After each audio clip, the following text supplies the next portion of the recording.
Good morning, guys. This is Dr. Deepthi Variku from Dolphin Institute, and today we'll be talking about the spirometry. Spirometry is a quick, simple, and easy breathing test to evaluate your lungs.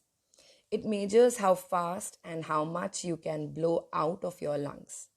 Spirometry can be used to identify if you have a lung disease, determine the condition of the lung disease, and check if the medication you are taking are helping. Always ask your doctor to have spirometry done if you are recovering from any treatment of lung disease or any lung concern. You should be concerned if you have frequent coughing, shortness of breath while activities like cycling, etc., or you are over 40 years old and you smoke or used to smoke. Spirometry is a completely painless, non-invasive and quick test done at doctor's clinic. You may be asked not to use inhalers and medications before the test. Do not smoke at least 6 hours before the test. Avoid large meals before the test.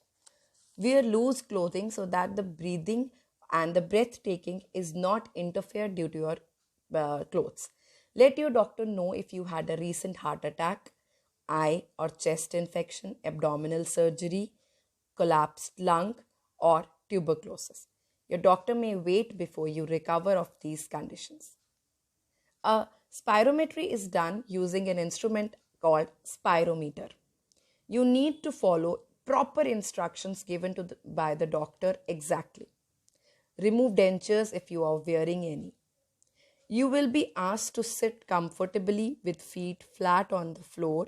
Raise your head and chin for easy breathing. Place a clip on your nose. Place mouthpiece between your teeth and seal your lips around. Take normal breaths first, then take the biggest breath and blow as fast as you can. You need to keep blowing until the lungs feel completely empty. Try to give maximum effort during the test is performed. If you feel any dizziness, you should stop and then start the test again. If you are an adult, you need to blow for 6 seconds, and if you are a child, for 3 seconds. Test is performed 3 times for proper accuracy of the results. You may be asked to take a health medication to open your lungs after the initial round of the test. The test is then repeated to see how much you responded to the medications given. It generates numbers of charts to show you and your doctor the volume and flow of the air coming in and out of the lungs and when you breathe in and out. Test can make you feel tired, dizzy, lightheaded sometimes after the test is performed. You can also start coughing at times and can have chest pain or tightness in the pain. Let your doctor know about the discomfort. Now let us see what are the records we measure through this spirometry. So we get few lung volumes and capacities through this spirometry. The first one is the total tidal volume. It is the amount of air inhaled or exhaled without the effort. Next is the inspiratory reserve volume, the amount of air inhaled with maximum effort after normal inhalation. Next is the expiratory reserve volume. It is the amount of air exhaled with maximum effort after normal exhalation. Next is the residual volume. It is the amount of air remaining in the lungs after maximum expiration. They are further used to calculate further lung capacities. First being the inspiratory capacity. Inspiratory capacity, the IC, is the maximum amount of air inhaled after quiet exhalation. Next is the forced functional residual capacity, FRC.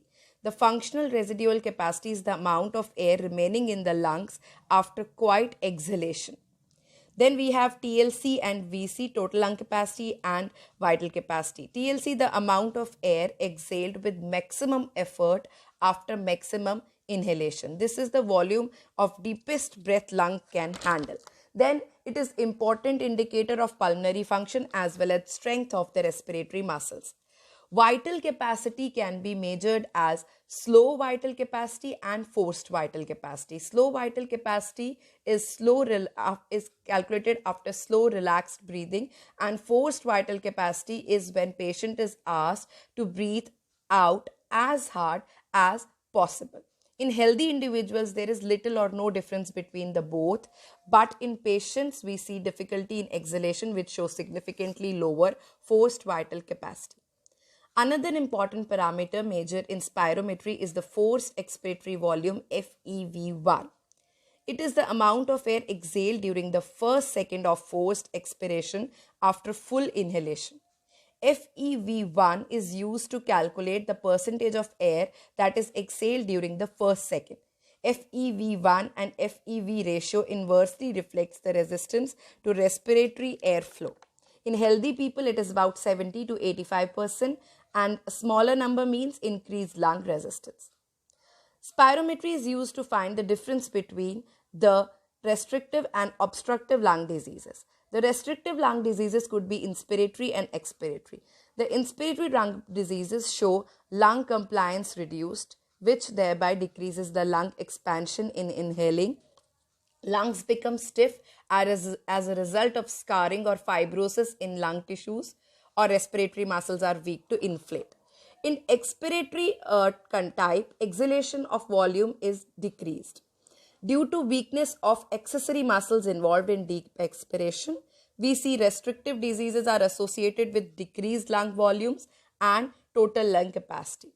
Now, obstructive lung diseases like asthma and COPD show normal or increased total lung capacity. This is because obstruction increases lung resistance, making breathing out harder or slower. This results in increased residual volume and lung volume. Vital capacity remains normal in quiet breathing, but in rapid breathing, higher pressure may be required. Forced vital capacity is reduced. More reliably is lower percentage of air exhaled during first second of the forced exhalation. So let us see now how we can remember the difference between these two types of lung diseases, that is the restrictive lung diseases and the obstructive lung disease, where we calculate the TLC, the vital capacity, FEV1 and FEVC ratio. So lung diseases could be obstructive first. Here there is difficulty in exhalation, shortness of breath, decrease in airflow, and there will be decrease in FEV1 and FEVC ratio. Condition like COPD and asthma show obstructive lung diseases. Then restrictive lung diseases, there is difficulty to expand your lungs, there is difficulty to take air inside the lungs, and there is harder to get it out, get it in. Then there is decreased in total lung capacity. We can remember the mnemonics: OBU in obstructive lung diseases and REI in restrictive lung diseases. The O understood it properly. If there are any doubts, you can ask. I'll be there to clarify your doubts. Thank you. Thank you so much.